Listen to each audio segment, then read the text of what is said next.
Welcome one and all to the Guardian Film Show. This week we're looking at a film about intergalactic warfare, a film about broken Britain, and a film about a contestant on Britain's Got Talent. You know, one of those deluded, inexperienced individuals who thinks they can somehow put themselves in front of a camera and entertain the masses.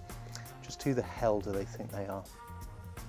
Anyway, coming up on this week's show, Clio Barnard finds brotherly love amid the ruins in the brilliant social realist drama The Selfish Giant. And Asa Butterfield and Harrison Ford battle the buggers in the sci-fi spectacular Ender's Game. But the first film off the rank is One Chance, the heartwarming true story of an opera-loving Welsh outsider who dreamed of singing for Pavarotti and performing for Simon Cowell. James Corden sat down with The Guardian's Henry Barnes to discuss his new role playing the lovable Paul Potts. I read that wrong. For me, you are not yet an opera singer, and maybe never. You have had your great adventure, but this is your life now. Screw Pavarotti, he's nothing but a Vin Jeter with a comb over. What is that? Some talent competition where the best performer in Britain gets £100,000. Do it! Toss a coin, heads I press send, tails we forget all about it. So how do you feel about this world we're in now, where talent is more democratised, I guess? Well, I sort of think it is and it isn't, because I think if you look at the biggest stars on the planet, you know, in music and stuff, which is very much obviously where these shows are sort of based, I think most of them didn't come through those things. So I always find it quite strange when people go, oh, it's just all people off Britain's Got Talent and X Factor now, and I sort of think, well, is it? Because I don't think Adele was on one of those shows, and I think Ed Sheeran was on any of those shows, and Mumford & Sons weren't on any of those shows, and nor was Coldplay, nor Rihanna, nor Katy Perry, nor, you know, and you can fill in endless blanks, and actually you go, oh, yes, all the biggest acts in the world didn't come through those things. So I don't really feel like it's as sort of saturated as people seem to make out like it is. I just think it's a thing that people say, and then when you actually look at it, you go, oh yeah, there really isn't that many, you know. But I guess televisually it's on a lot, you know. Would it necessarily be a negative thing if it was? I feel I see something quite positive in the idea that the people choose the heroes. Well, I agree. Yeah, no, I agree. I think it's great. I think it's great that you said that. But there is a sort of thing where people say, oh, because people make the choice anyway. People make the choice anyway. You know, there's so many acts that are pushed by record companies, or films that are pushed by film companies, or TV things that the public just sort of go, oh no, we're not that interested in that, you know. And so I think that people always make the choice. It's just in these shows they sort of make it instantly. Joining me on the chorus line is Catherine Shoard and Peter Bradshaw. Peter, did the Paul Potts story have you cheering him to glory? Not really, no. I think the story in itself is an interesting story. Not many people know about it, really. Many more people know about the Susan Boyle story. But for reasons of their own, the co-producers Harvey Weinstein and Simon Cowell thought there was something more trad and more sellable, I suspect, in a male lead, the figure of Paul Potts. It's very treacly and tepid and very strange in a way. It has the weirdness, the lumpiness of a true story, which they've massaged and tried to make into a classic Hollywood obstacle overcoming redemption story, which it sort of does in a way. I mean, it's an interesting story. It really is an interesting story. My problems with James Corden, who I think is a funny bloke, he's a funny comic, but he's a natural overdog. He's a natural Mickey taker, and it's strange to see him impersonate an underdog. He's fat, and Paul Potts is fat, but that's all they've got in common.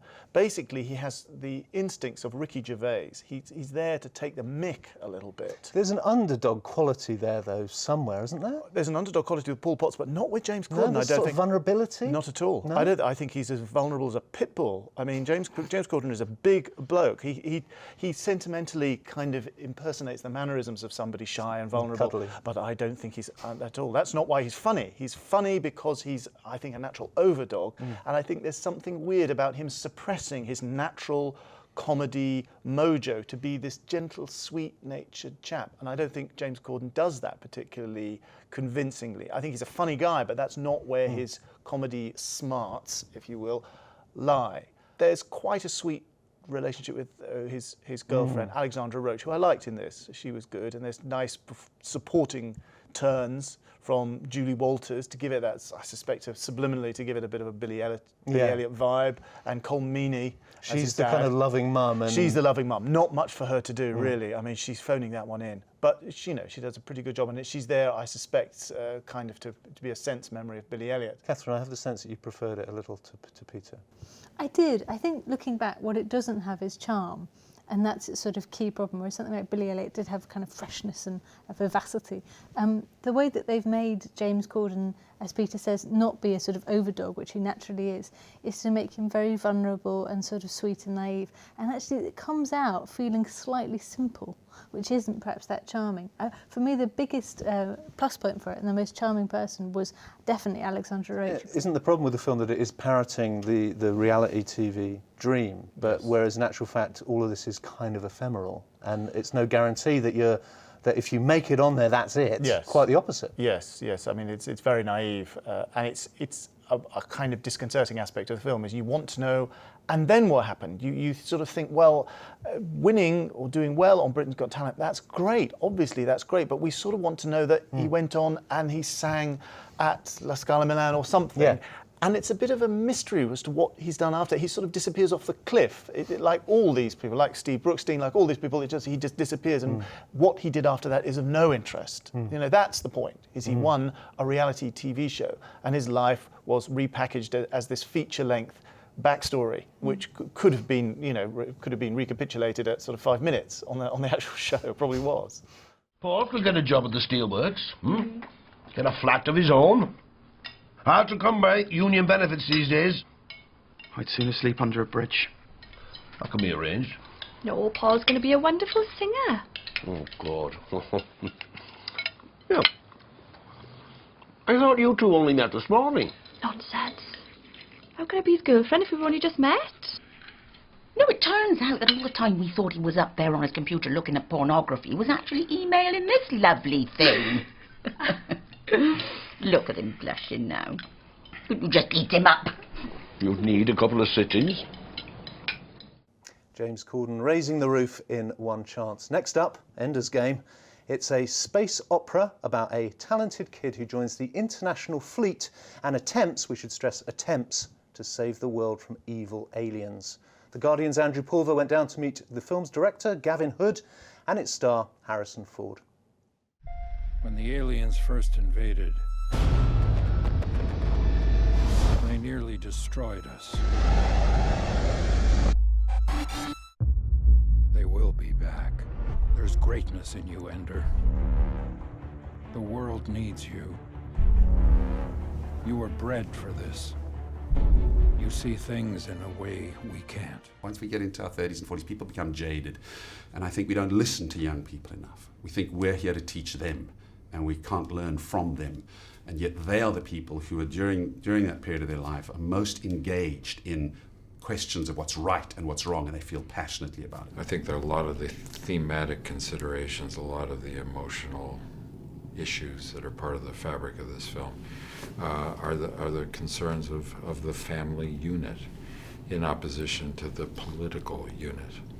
And so I think it's a great occasion to have a great spectacle to go look at, and if the questions are boiling to the top, there's somebody responsible there to answer them. Gavin Hood, Harrison Ford, and young friend there. Peter, would you entrust the planet Earth to a little boy? I don't know. It's a real boy's own adventure. It's sort of outrageously so. Girls are allowed to be sort of good at it as well. There is a girl who's almost as good at defending the planet as Ender. She's played by Hallie Seinfeld from True Grit. Exactly. But this is outrageously a real boy's adventure, and it looks as if it's been developed from some very recent YA bestseller, but in fact I've looked it up, and it turns out to be a 1980s kind of chunky, rather more old school science fiction bestseller from 30 years ago, about which I knew nothing at all. But it's been updated and repackaged, and it clearly has a more Harry Potterish feel, because he's a brilliant young recruit, But it's not simply that he's a recruit. He has the, as it were, a field marshal's baton in his knapsack, as they used to say. He could possibly lead the entire defence fleet. That sounds horribly euphemistic. Yes, it's very, yes, phallic and macho. He could possibly lead the entire Earth's defence fleet against the intergalactic invaders. But before that, he's got to go through boot camp. He's got to face the bullies and the rivalry. He has this gruff fellow called Graff, played by Harrison Ford, who sort of believes in him. And even more absurdly, he's got Ben Kingsley playing this sort of Maori Zen master who kind of teaches him the way of managing himself and understanding the nature of battle and the Tao of everything. Similar to how Ben Kingsley was in Iron Man 3, where that turns out to be this total fabrication, and that's what makes it funny. Yes, and here it's not. Here it's absolutely for real. It's absolutely for real. I have to say, it looks spectacular. I mean, it really does look spectacular. And it's not a bad story. It's a real sort of, as it were, cinematic page-turner of a story. It's not bad. It's outrageously boyish, I have to say. It's pretty sexist.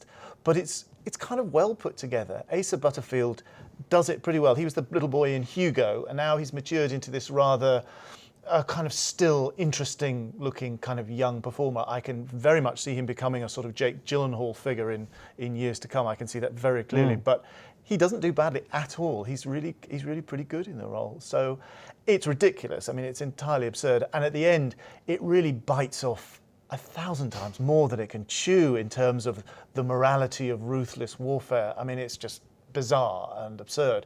If it was any less absurd, it would be offensive. But because it's so bizarre and so ridiculous, you can't take offence at it. Did you have a sense that it's a standalone film, or is there sort of franchise potential? Oh, it definitely has franchise. I mean, it definitely sets it up. I don't know, as I say, I don't know anything about the source material.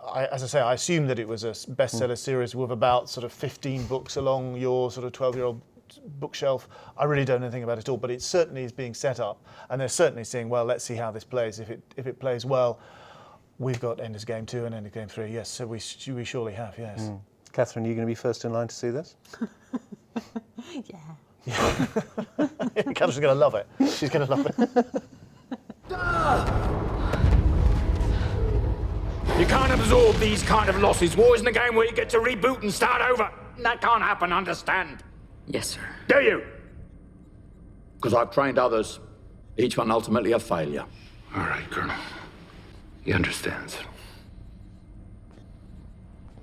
So I'm not the first? No, but you will be the last. Asa Butterfield attempts to save the world in Ender's Game. And finally, the road leads us away from outer space and all the way to Bradford, where the power lines are crackling, the forecourts are full of mud, and the selfish giant hides out behind a barbed wire fence. Watch it.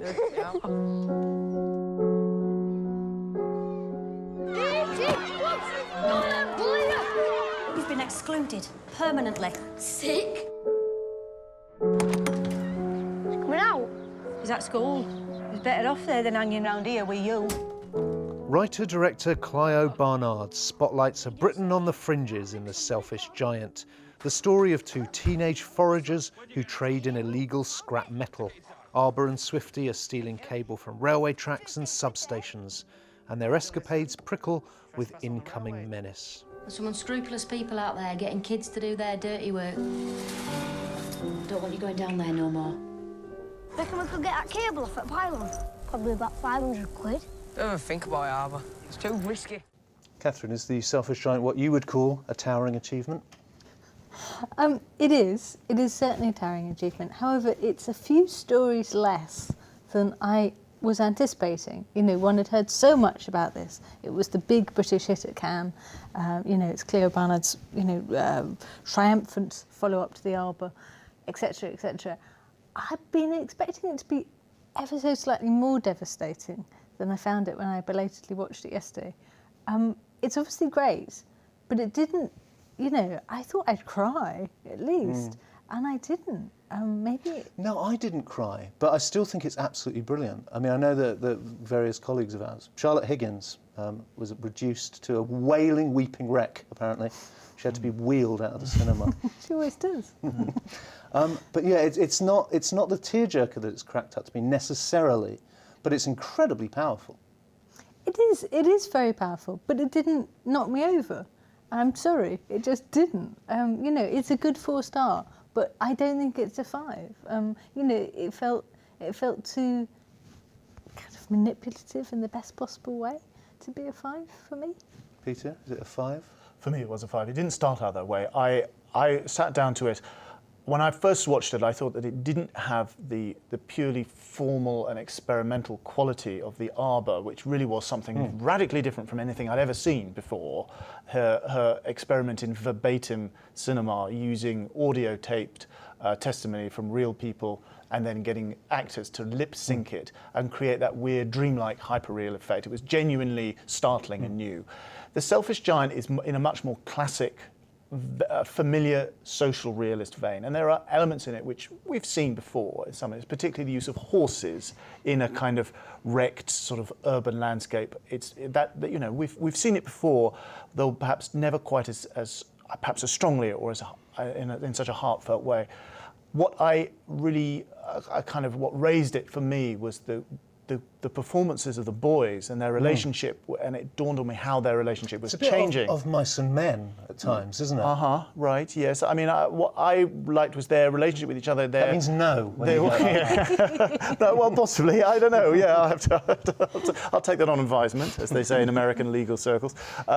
Could be. What I was thinking more was their relationship with each other and that sensational relationship with the giant figure, if indeed he is supposed to be the giant, which is the scrap dealer in his own sinister walled garden, who is also running this sensational kind of drag race scene outside of town. And just that scene on its own was sensational. I mean, how extraordinary to get a social realist film with these sensational stunts and non-CGI action work. Unbelievable, incredibly well done. Marvellous stuff. And I think just the performances of the boys and what you are making in terms of an emotional investment in their lives and their relationship with each other. And that, I think, the final scenes, which I think do relate to Oscar Wilde, they do relate to in an ironic and paradoxical way, they relate to the Christian imagery of the original short story. And we are invited to take that and to apply it to the godless, the secular world that Clio Barnard creates for us. And I think that is, I found it very deeply impressive. I admired it very much. Come on, Diesel. Hey, look, it's Kitten. What? Come on. Come on. What? Oh, come on. What? Yeah, Kitten. You got some more of that cable? I'm busy. You can handle it better than that. What are you doing? He's holding his reins too tight. What? He's holding his reins too tight. He's pulling it back. Loosen reins.